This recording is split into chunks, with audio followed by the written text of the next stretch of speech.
ٹھیک ہے، بہت شکریہ. ہمارے ساتھ بیرسٹر شعیب رزاق صاحب موجود تھے. ایاز امیر صاحب سے آغاز کرتے ہیں. بہت شکریہ ایاز صاحب کرنے کے لیے. سر ایک تو obviously جب یہ ایسی خبر ہے جو شاید کوئی بھی اینٹیسپیٹ نہیں کر رہا تھا. میں پرسنلی بتاؤں تو مجھے لگ رہا تھا کہ کچھ ہفتے بعد معاملات ٹھیک ہو جائیں گے اور ارشد صاحب واپس آ جائیں گے. تو مجھے تو کل سے پہلے یہ یقین ہی نہیں آ رہا ٹو بی ویری آنیسٹ کہ یہ اصل میں ایسا ہوا ہے.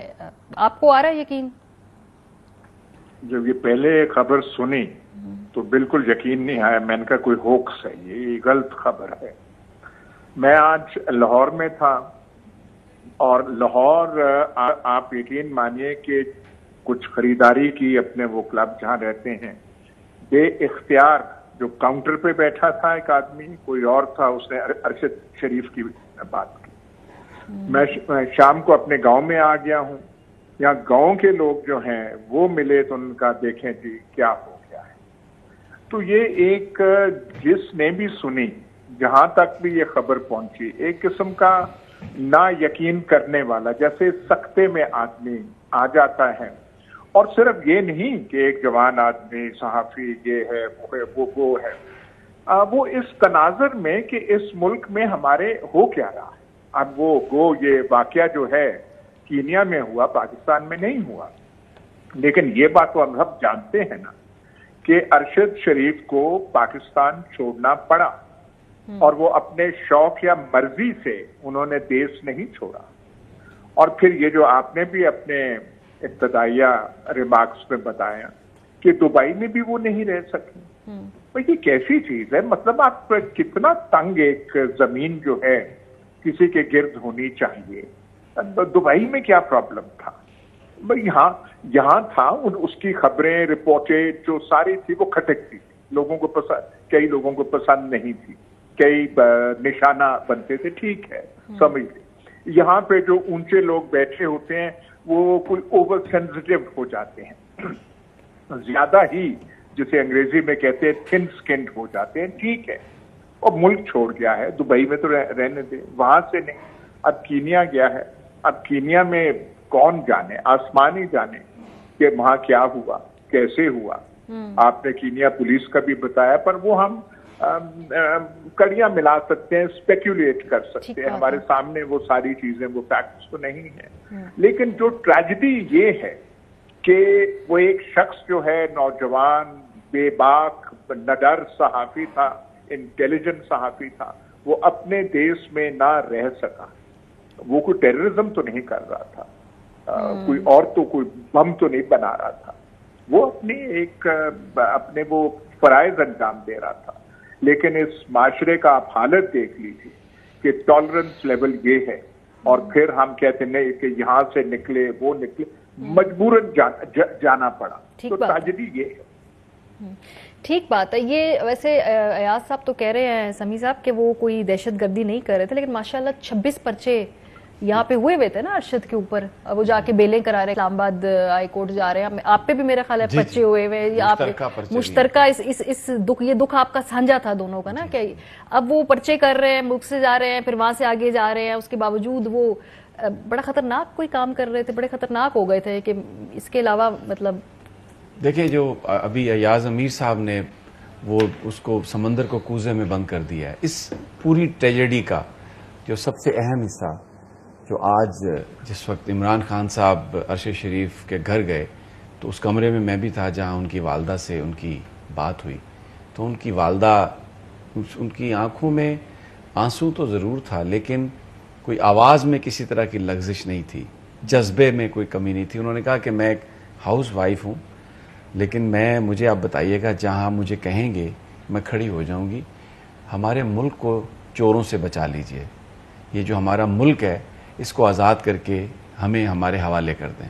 تو عمران خان صاحب نے یوں سینے پر ہاتھ رکھ کے کہا کہ میں یہ آپ سے وعدہ کرتا ہوں کہ ارشد کی جو قربانی ہے وہ رائیگاں نہیں جائے گی. اور ساتھ انہوں نے کہا کہ یہ میں آپ کو بتاؤں یہ کر کیوں رہے ہیں، یہ ڈرا رہے ہیں، مار رہے ہیں جو آوازیں ان کے خلاف اٹھ رہی ہیں، اور یہ سمجھتے ہیں کہ جب یہ سب لوگ ڈر کے بیٹھ جائیں گے تو پھر ہم یہ جو چور ہیں ان کو اس ملک پر مسلط ہم رہنے دیں گے، اور اسی طرح یہ کام چلتا رہے گا. تو اس ساری ٹریجڈی کا جو مین حصہ ہے وہ یہ ہے. کینیا سے جو خبر آ رہی ہے ڈسٹورشن ہے. یہ پاکستان میں اس سے پہلے 2 مرڈر ہوئے. لیاقت علی خان کا مرڈر ہوا, جس نے ان کو مرڈر کیا تھا اس کو بھی مار دیا گیا تاکہ ایلیمینیٹ ہو جائے. مرتضیٰ بھٹو کا مرڈر ہوا, پکٹنگ, غلط فہمی ہوئی ہے جی, بس گولی چل گئی, بجلی چلی گئی, لیکن SHO حق نواز اس کی خودکشی کا ڈھونگ رچا دیا گیا. ابھی جو یہ صفائی کا جو اپنے نزدیک یا یہ جو ارشد کو ایلیمینیٹ کرنے کا جو پروجیکٹ تھا, اس کو ملک سے باہر رکھا گیا تاکہ جو کرنے والے ہیں نہ وہ ادھر کسی کے سامنے آ سکیں, نہ وہ بات کر سکیں. اور آپ نے ابھی خوبصورت ایک بات کہی کہ وہاں پر نیشن یہ کہہ رہا ہے انونیمس سورسز کو کوٹ کرتے ہوئے کہ اس کی سچائی کبھی باہر نہیں آئے گی. یہ جو طریقہ اختیار کیا گیا, جن لوگوں نے گولیاں ماری ان کے نام سامنے نہیں آئیں گے, لیکن یہ ہمیں پتہ ہے کہ یہ کیوں ہوا. اور ٹریجڈی ہماری, یہ ہمارا ملک ہے جو ہم آزادی کی جنگ لڑ رہے ہیں. لیکن میں صرف ایک آخری بات وہ کروں گا کہ آوازیں آپ خاموش نہیں کروا سکتے, سوالات آپ یہ نہیں ہے کہ آپ چپ کرا سکیں. یہ پاکستانی قوم, صحافی, یہ سوال ہوتا رہے گا. اور یہ ٹریجڈی ہے, یہ جب سے دنیا بنی ہے, اور یہ لڑائی اور یہ کچھ لوگ اس میں ہیرو ہیں, کچھ لوگ اس میں ولن ہیں. ماریا یہ سلسلہ جاری رہے گا. مجھے نہیں پتا آنے والے وقتوں میں کون ہیرو ہوگا, کون ولن ہوگا, آگے کس کی باری ہے, لیکن یہ جنگ جاری رہے. 1 سال پہلے ہمیں نہیں معلوم تھا جب یہاں کھڑے ہوں گے. ویسے آنیسٹلی 1 سال پہلے اگر آپ مجھ سے پوچھتے نا کہ کیا اس کی دور دور تک پاسبلٹی ہے, نہیں, وائلڈسٹ امیجنیشن میں نہیں تھا. آپ نے جو کہا نا آواز, یہ کس کا نقصان ہوا ہے, میں آپ کو بتاتی ہوں کس کا نقصان ہوا ہے. میں کچھ دکھانا چاہتی ہوں آپ کو. جب بالا کوٹ میں بھارتی طیارے کا حملہ ہوا تھا تو اس پاکستان کا کون سا صحافی تھا جو سب سے زیادہ پہلے گیا آگے فور فرنٹ پہ اور اس جگہ پہنچا جہاں پہ انڈین میڈیا جھوٹ پہ جھوٹ بول رہا تھا کہ یہاں پر انہوں نے پاکستانی ان کو مارا ہے میزائل گرا کے؟ ارشد شریف. آپ کو ہم ویژولز دکھانا چاہتے ہیں. اور ایکسکلوسیو رپورٹنگ تھی, پاکستان کا کوئی اور صحافی وہاں نہیں پہنچا. وہاں پہنچ کے اس نے نہ صرف اردو میں بلکہ انگریزی کے اندر رپورٹنگ کی.